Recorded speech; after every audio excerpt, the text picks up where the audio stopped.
L'innovation sur Europe 1. Bonjour Adissé Mbida. Bonjour Dimitri, bonjour à tous. Pour envoyer un engin sur orbite, jusqu'ici, on ne connaissait que les fusées. Mais vous avez trouvé un moyen nouveau et très original, une catapulte géante, rien que ça. Exactement, et en plus c'est très très sérieux. Un test vient d'être effectué dans le désert du Nouveau-Mexique et apparemment en plus ça fonctionne.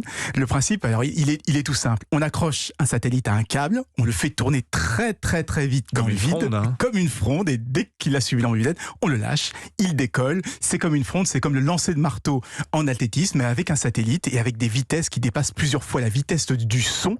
Ça permet d'atteindre l'orbite sans fusée, sans carburant et sans aucune émission, puisque la rampe de lancement, la fronde, est totalement électrique. Alors vous dites que ça a été testé, on a envoyé un satellite en orbite avec cette méthode? Alors non, pas encore. Pour le moment, on a testé qu'un lanceur prototype d'une centaine de mètres de haut, et on a envoyé qu'un petit objet d'une dizaine de kilos. Mais c'était avant tout pour valider le principe technique. Et le lanceur beaucoup plus grand est en construction. Il serait capable d'envoyer des charges de 200 kilos, c'est-à-dire à peu près l'équivalent du poids de 2 satellites.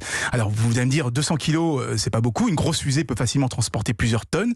Mais avec cette technologie, le coût d'un lancement serait divisé par 10, ce qui ouvrirait le marché du spatial à une toute nouvelle catégorie d'acteurs. Et les premiers lancements sont prévus en 2024. Qui est derrière cette technologie? C'est la société Spin Launch, une start-up qui a été créée en 2015, mais qui jusqu'ici était restée secrète avant ce test, certainement parce qu'ils voulaient pas qu'on les prenne pour des fous.